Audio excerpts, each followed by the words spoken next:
Assalamualaikum warahmatullahi wabarakatuh. Bismillahirrahmanirrahim. Alhamdulillahi rabbil alamin. Wassalatu wassalamu ala asyrafil anbiya'i wal mursalin wa ala alihi wa sahbihi ajma'in, amma ba'du.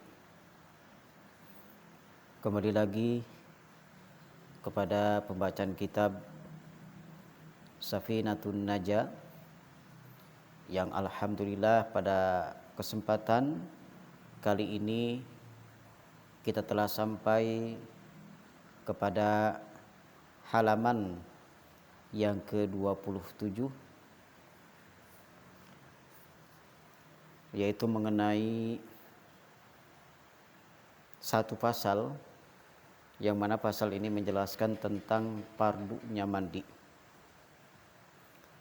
Bismillahirrahmanirrahim. Qala al-mu'alifu rahimahullahu ta'ala wa nafa'ana bihi wa bi'ulumihi amin ya Allah ya rabbal alamin. Paslun ini adalah satu pasal. Furudul ghusli isnani. Adapun fardunya mandi isnani itu dua. An-niyatu, yang pertama niat, wa ta'mimul badani bil ma'i, yang kedua meratanya badan bil ma'i, dengan air. Jadi musonib dalam bab ini menjelaskan tentang fardunya mandi, dengan kata lain wajibnya mandi.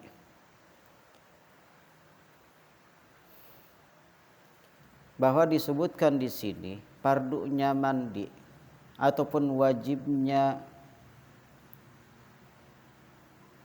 hal-hal yang ketika kita mandi, baikkah itu mandi wajib ataupun mandi sunnah, maka di sini disebutkan ada dua. Mana yang dua itu? An-niyatu, yang pertama adalah niat. Ya.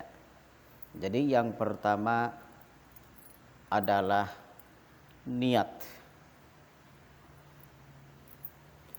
Seperti di sini dicontohkan di dalam syarahnya, ka'ayan wiyal junubu raf'al janabati, seperti orang yang junub itu berniat menghilangkan junub, janabat. Nawaitu raf'al janabati lillahi ta'ala, seperti itu contohnya. Atau wanita yang sedang haid, misalkan nawaitu raf'al haidi lillahi ta'ala, seperti itu. Itu cukup. Atau awin nifas wan nufasau, atau seorang wanita yang nifas, misalkan nawaitu raf'an nifasi lillahi ta'ala, itu cukup dengan niat yang seperti itu. Nah, niat ini adalah sebagaimana yang disebutkan oleh hadis Nabi kita Muhammad sallallahu alaihi wasallam, yang mana dikatakan bahwa innamal a'malu binniyati, pastinya ataupun sesungguhnya sahnya amal itu dengan niat. Jadi dengan niat.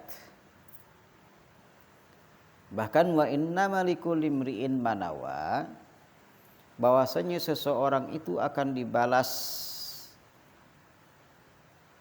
tergantung dengan apa yang ia niatkan. Kalau niatnya baik, maka akan dibalas baik. Kalau niatnya buruk, maka akan dibalas buruk.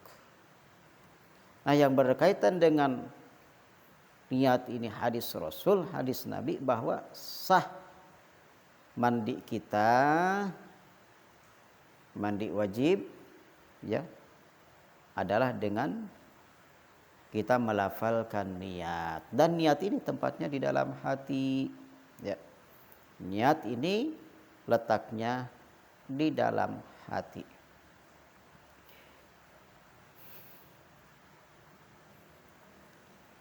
Itu yang pertama. Yang kedua, wa ta'mimul badani bil ma'i. Yang kedua, air ini harus rata ketika menimpa badan kita. Jadi jangan sampai ada secari kain ataupun kertas ataupun apa yang menghalangi datangnya air ke kulit kita. Karena kenapa? Sudah barang tentu. Kalau ada yang menghalangi ataupun sesuatu yang merubah kepada air ketika datangnya air ke kulit kita, maka mandi wajib yang kita lakukan tidak sah. Artinya apa? Badan kita harus rata dengan air. Jadi ketika kita niat, saya niat mandi karena menghilangkan hadas besar junub karena Allah Ta'ala, maka di situ air ketika ditimpakan ke badan kita itu harus merata. Harus merata. Insya Allah kalau hal ini sudah pada paham.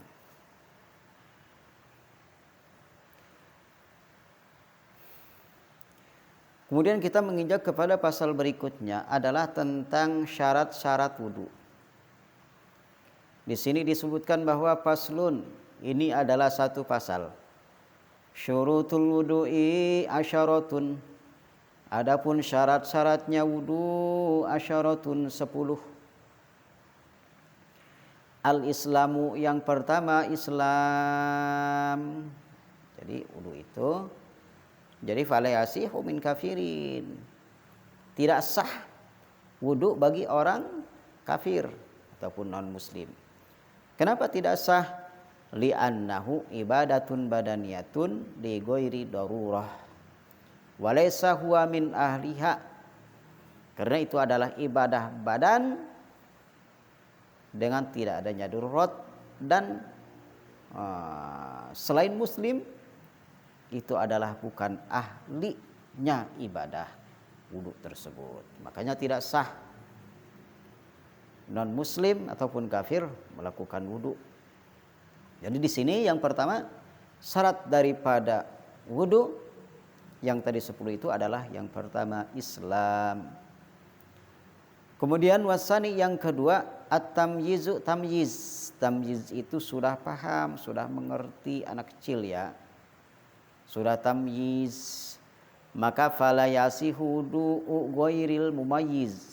Tidak sah wudu'nya orang yang tidak mengerti, seperti katiflin, bocah, anak kecil. Wa maznunin, orang gila pun tidak sah untuk melakukan wudu karena tidak mengerti. Kemudian wasalisu yang ketiga an-niqa'u, bersih. Ya. An-niqa'u bersih ataupun selamat ya. Anil haidi, dari haid wa nifasi dan nifas. Kalau perempuan itu ya dia tidak mempunyai hadas haid dan dia tidak mempunyai hadas nifas. Jadi ketika sudah putus haid dan nifasnya maka melakukan wudu, maka sah wudunya. Tapi kalau sedang haid dan nifas maka wudunya tidak sah, sebab bersih dari haid dan nifas adalah merupakan syarat wudu kita sah. Benar warabi'u yang keempat niqa'u, bersih ama yamna'u sulal ma'i ilal basyarati. Jadi yang keempat itu bersih ya. Bersih dari sesuatu yang mana sesuatu ini mencegah datangnya air, menimpanya air kepada kulit kita. Misalkan terhalang oleh secari kain atau terhalang oleh cat misalkan, atau sesuatu yang merubah kepada air tersebut yang ketika menimpa kulit kita. Yang keempat.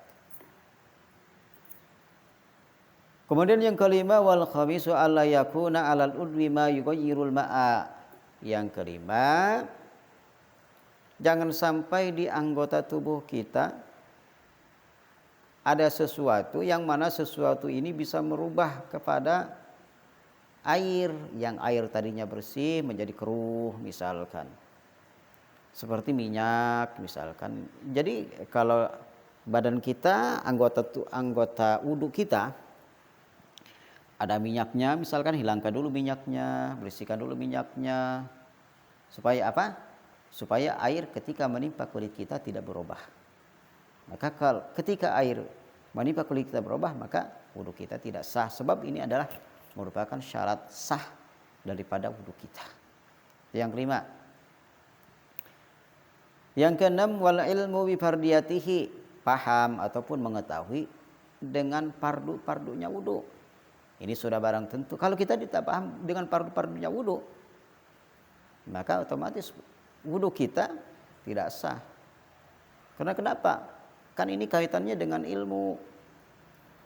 Dikatakan kalau kita beribadah, baik ibadah badan ataupun ibadah hati dan lain sebagainya, kalau tidak disertai dengan ilmu, maka sudah barang tentu ibadah kita tertolak, tidak diterima oleh Allah Subhanahu wa taala. Karena kenapa?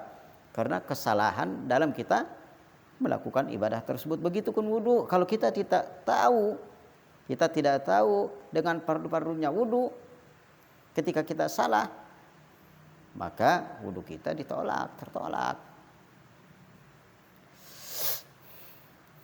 Kemudian wasawi yang ketujuh, alla ya'taqida fardhan min furudihi sunatan. Jangan mengiktikadkan hal yang fardu ketika kita wudu itu sunnah. Kalau kita mengiktikadkan bahwa ketika kita melakukan fardu itu sunnah, maka wudu kita pun tertolak, tidak sah. Sebab ini pun adalah merupakan sebuah syarat diterimanya wudu kita ataupun sahnya wudu kita. Terimanya, kalau diterimanya ibadah gitu ya. Kemudian yang kedelapan, wasaminu al-ma'u tahur. Airnya harus suci. Paham kita. Airnya harus suci. Jadi yang penting si air itu kita yakin bahwa air itu suci. Ya, jangan sampai kita ragu air ini suci enggak, air ini suci enggak. Harus yakin bahwa air itu suci. Apalagi lebih daripada 2 kula. Atau airnya murni, bersih. Kemudian yang kelima, dukhulul waktu, harus memasuki waktu. Bagi siapa? Bagi orang yang terus-menerus punya hadas, ya. Seperti orang yang mempunyai penyakit wasir, itu ketika masuk waktu sholat wudu, ketika masuk waktu sholat wudu, harus terus-terusan berwudunya. Tapi bagi kita mah tidak perlu memasuki wudu, masuknya waktunya masuk waktu. Tapi yang jelas ini khusus bagi orang yang bagi yang daimil hadas, yang terus-menerus mempunyai hadas. Kemudian yang terakhir yang 10, wal mualat, terus-terusan. Maksudnya terus-terusan ai bainal a'dha wal mualat, di antara anggota-anggota wudu. Wal mualat, dan terus-terusan bainal ghuslati, di antara basuhan-basuhan. Wal mualat, dan terus-terusan baina ajza'il wudu'i, di antara juz-juz wudu. Al-wahid, yang satu, lidaimil hadas, bagi orang yang terus-menerus mempunyai hadas. Wallahu a'lam bishawab. Mudah-mudahan bermanfaat. Assalamualaikum warahmatullahi wabarakatuh.